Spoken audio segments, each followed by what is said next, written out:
Hello and welcome back to the Faye Banner Review, where we talk about IS seemingly giving up on the new heroes for the month, but they also gave in and decided to give everyone what they wanted.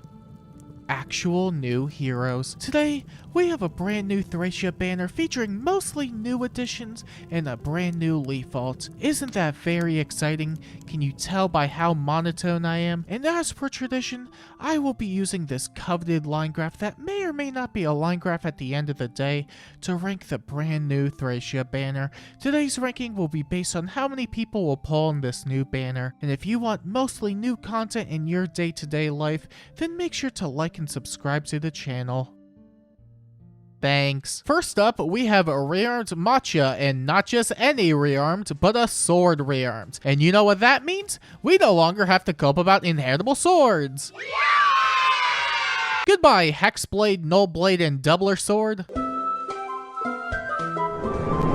Arcanes are still kind of cope, but we'll take what we can get. Let's see. Matcha comes with Arcane Renegade, which is a slaying sword that grants allies within 3 spaces some extra attack and speed, as well as healing per hit, grants a bunch of stats to the unit during combat, true damage and true damage reduction based on 15% of the unit's attack stat, a special jump of 1 before the unit's first attack, and restores 7 HP every time they land a hit during combat. Matcha also comes with Hot Blooded, which grants unconditional Vantage, Phantom Speed plus 7, true damage and true damage reduction based on 20% of her speed stat, times pulse 4, debuffs on the foe, and at the start of the turn grants times pulse, dodge, and the 50% damage reduction piercing status to herself and allies within 2 spaces. Okay, before anything else, I'll at least say it's nice having an arcane sword that doesn't look incredibly stupid. Eleuthir and Devourer were genuinely some of the ugliest inheritable weapons in the game, and it's so criminal that we never got a filter to change it. Arcane Renegade looks awesome, and it's a decent enough weapon to boot. Okay, that's enough nice things. Whoa, slaying, attack-based true damage and true damage reduction, and a special jump of 1. Where have I seen that one before? The support tacked onto it is kinda interesting, but it really isn't that great overall. Not sure what scenarios it even come up in, but it's better than nothing, I guess. I'm just glad we have a functional inheritable sword now. That said, Matcha really just seems like a newer attuned to Erica with Hot Blooded, instant vantage, true damage, special jumps, dodge, etc, etc. She seems to hit a bit harder at least, what with the 2 layers of true damage, but I'm not sure how great she'll be in practice overall. She definitely needs Brave support to really shine, because otherwise I don't think she could hit hard enough by herself. And maybe 5 more layers of true damage if a modern armor swings into her. Matcha also comes with a bunch of inheritable skills, including Gust, Distant Bonus Doubler, and a brand new C-slot in Attack Speed Faith, which grants visible attack and speed as well as Bulwark at the start of each phase, 4 additional attack and speed during combat if Bulwark is active, 5 true damage reduction on the foe's first attacks, and a special jump of 1 before the foe's first attack. That's kind of stacked for a C-slot, honestly. Bulwark, true damage reduction, defensive special jumps, that's a good amount of stuff just for the C-slot alone. In some cases, I feel like that might be pushing things a bit too much because I don't remember the last time an inheritable C-slot gave out like 4 effects. But also they gave us Havoc this year, so who am I kidding? This is just the state of the game right now, isn't it? It being locked to sword, lance, and axe infantry does limit it a good bit, but it also helps that there aren't a whole lot of enemy phase-oriented C-slots to choose from, so it does fit in pretty well. Especially since it can be paired with Lagoo's Friend as well. You can make it do instant Ice Wall builds, or even with Times Pulse Echo for Gust builds, which can free up your B slot for something else entirely, which doesn't seem too bad, honestly. At least until the modern nukes show up. And other than that, that sure is Matcha. I think she could end up being a pretty decent Vantage sweeper for something like Aetheride's offense. Instant Vantage is still pretty nice, but you definitely need Harmonic Marissa for her to really shine, since only hitting 1 time is not enough by itself. If you got that, then you should be good to go. You do have that limited time seasonal who's the only unit in the game that can provide that kind of support, right? Next, there's Linoan, and I'm genuinely surprised they made her the demote. I honestly expected her to be a rearmed or an attuned or well, not an ascended because they don't do those anymore. Or an aided because they don't do those anymore. Well, at least the first 2. But hey, it could be worse. She will get a refine in like never. Death. Let's see, Lenoan comes with In the Fold Plus, which is just the normal pool version of Bouquet Baton, aka some attack and speed bonuses and penalty nullification to allies within 3 rows and columns of the unit, some stats during combat, and upwards of 15 true damage. Yeah, that's pretty good. Lenoan also comes with Recover Plus, Deluge Bomb, Attack Res Form, and Drive Speed. Yeah, that's pretty bad. At the very least, Attack Res Form is fine enough for Sway pre-fodder, but that's about the extent of it currently. Really, the best inheritable here is the Staff, and I'm honestly surprised they put in the normal pool so fast, but I'm definitely not complaining. It is really good. Other than that, there really just isn't a whole lot to say about a generic, let alone a Staff generic, but at the very least, it's not the worst position to be in since they have so many tools at their disposal. Not very accessible tools, mind you, but tools nonetheless. And, yeah, that sure is Lenoan, I guess. Not completely unusable compared to most other generics, but you really need to pull for a soccer or something to really get her going. You have roughly 15 hours before you have to wait another 3 months for her return. Aren't rerun schedules so fun?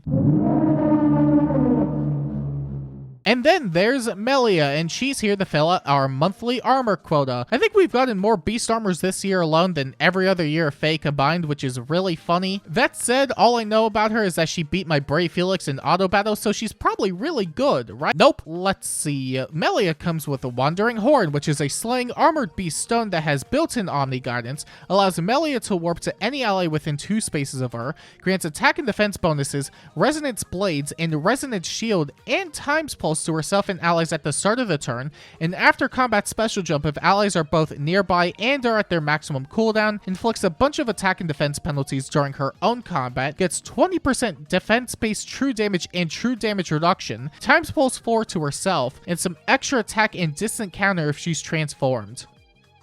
Yeah, that sure is the armor unit ever. I'm not going to go on record saying we really needed another Valentine's Rhea, Snake, or Black Knight, but there really isn't anything notable from the weapon by itself. The statuses are okay, but they really are just filler for the most part. I think the most interesting part is the Omni Guidance, which is actually pretty useful for moving around the map, especially since she can warp herself. It is really convenient for a lot of teams. But other than that, I don't think there's really that much merit to her weapon. I will say, I am kind of surprised they didn't give her any sort of PRF skill because the weapon by itself isn't doing a whole lot. It's not terrible, of course, but with the types of armors we've been getting this year, it's not really treading any new ground, which doesn't really make it the most incentivizing to pull for. That said, I could only care so much for the melee armor of the month, especially when they don't really do anything that amazing, and I bet you guys don't care either. In fact, you're probably more interested in whether these banner units can help you beat legendary Black Knight. So it's with great honor that I tell you that not only does this banner fail to help you beat legendary Black Knight, but they outright buffed him on the banner. Not from any of the support on the banner, believe me, that 7 HP per hit from Renegade is only doing so much, but because of the brand new inheritables on the banner. And speaking of which, Melia also comes with Sturdy Beast, Attack Defense Fortune, Slick Fighter, and Attack Defense Briar Near Save. And yep, those sure are armor inheritables, and I guess some beast ones, sure. I'll at least say it's nicer than the last 2 normal pool armors we got in terms of inheritables and PRFs, but that's neither here nor there. Grima's wasn't too bad at least, given she had Wily Fighter 4 and some useful enough skills in Attack Res Briar Near Save and the res-based version of Armored Blaze.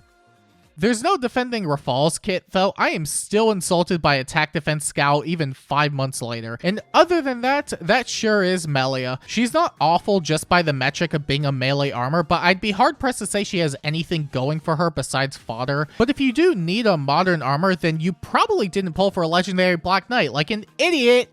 Sorry. Still, she's far from the worst option available, especially since she's color sharing with another unit with equally good fodder, so the value is there. And speaking of which, and last we have Attuned Leaf, and man, this felt a bit overdue.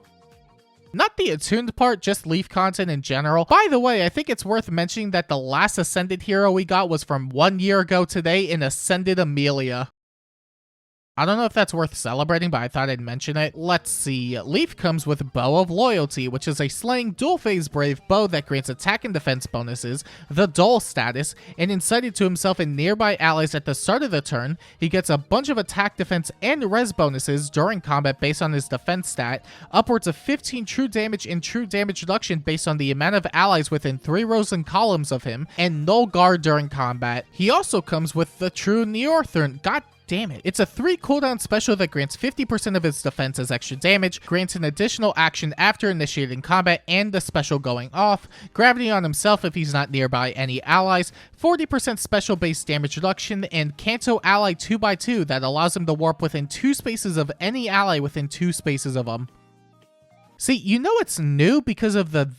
I want to say Leaf has a decent amount of things going for him, but I feel like if I gas him up too much, he's going to come out looking like the next potential man. Dual phase brave, a lot of natural bulk, true damage, gale force, so on. He has all the makings of a good unit, but I'm not sure how well it would go in practice. Some units are clear out of the box good, but everyone relies on team building these days to really shine, so it makes me wonder what teammates he could really use to shine himself. He might need more true damage to do enough work, so maybe someone like New Year's Caden, who recently got refined, is a decent enough choice, or even Emblem Micaiah for the additional stat swings as well. I like the idea of using Summer Lapis with him so he could swing 3 times before Kanto, but that might be overkill. Paranoia could be interesting since it could let him swing 4 times in the player phase and potentially let him be a bulky enough Vantage unit. I wonder if he could also out-defense a legendary Black Knight and then hit 4 times with Paranoia.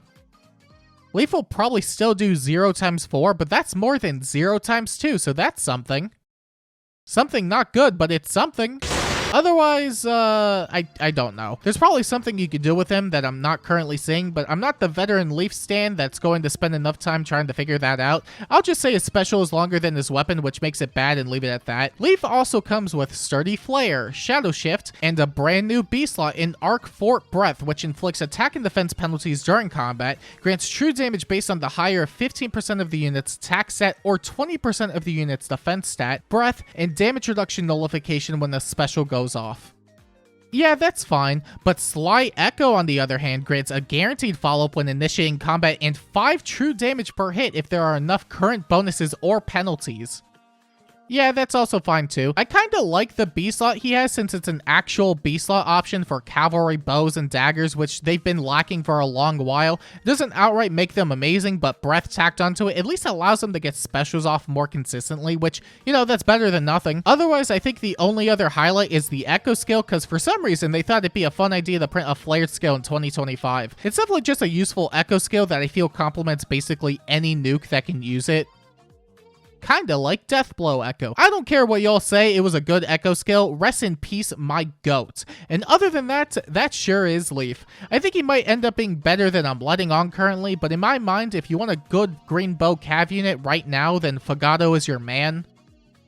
Provided that you have legendary Black Knight support. Also, I realize that we're due for another gimmick hero soon, and I'm like 99% certain they're only going to print rearms and attuned heroes after the fact.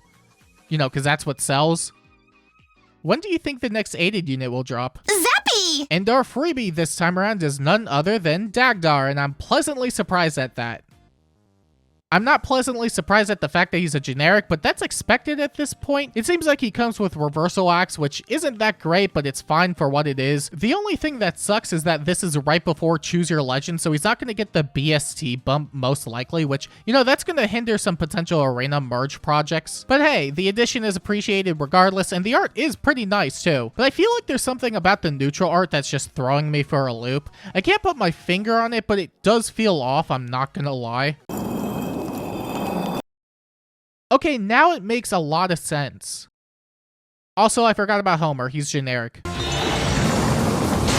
And now that we've gone over the brand new Thracia units, I think it's time we rank the banner on the line graph that may or may not be a line graph at the end of the day. And would you look at that? The brand new Thracia banner has earned a 0.776 out of 10. On the line graph. Now, Faye doesn't normally round up their numbers in any scenario, but I'll be humble and round it up to a nice 1. because I can't fit it on the line graph that may or may not be a line graph otherwise. And you may be wondering to yourself, am I irresponsible enough with my orbs to spend on this banner? Well, your gambling tendencies aside, I really hope not. This banner really isn't that good, and I expected that to be the case since it's the last new Heroes banner right before the Choose Your Legends 9 banner that Ivy won't appear on. Matcha seems okay, but I say she's more or less a newer attuned Erica, which isn't exactly the best right now. That said, she has amazing fodder that's easy to pass around, and currently wields the only usable inheritable sword in the game, so you better grab it if you want your favorite infantry swords to be slightly less cope to use. Linoan's a demo, but her inheritable staff is great. It's literally just bouquet baton. Melia, despite not really being a crazy top tier armor, is still passable and will probably do alright for the most part. Worst case scenario, her fodder is really good for all sorts of armors, and the Toon Leaf could potentially be really strong, but I'm not really seeing it too much. I think it might be worth waiting and seeing a bit just in case, but similarly the Melia still has pretty good fodder in the worst case, and I feel like that describes the entire banner as a whole. Just really solid fodder and not much else, but whether that's worthwhile enough, you could be the judge of that. Hi guys, Judge here. It's not worth it. We have a Mythic banner at the end of the month and it's looking to be a double Mythic, potentially with Baldur and Hother. They might just clear the entirety of this banner by themselves, but that's also working under the assumption it'll be that. So it's worth waiting because the Thracia banner will still be around. But even besides that, we have Brave Heroes in a month, which will almost definitely be better than this banner in every aspect. And not even to mention, we have the Emblem Micaiah banner for several more hours by the time this video goes up, but still. And the thing is, despite how mediocre the Thracia banner is, I actually really like it despite it being such a throwaway banner. It's more overdue Thracia content and generally really nice additions that don't make me want to reconsider playing this game every day. The one thing I'll at least say is that I really hope this banner outperforms the Last Awakening banner. I think it would be a really funny timeline where Thracia outperforms the banner with 2 Robins and Tharja TBH, 2BH, to be quite H. I'm really counting on you, Thracia fans. All 776 of y'all.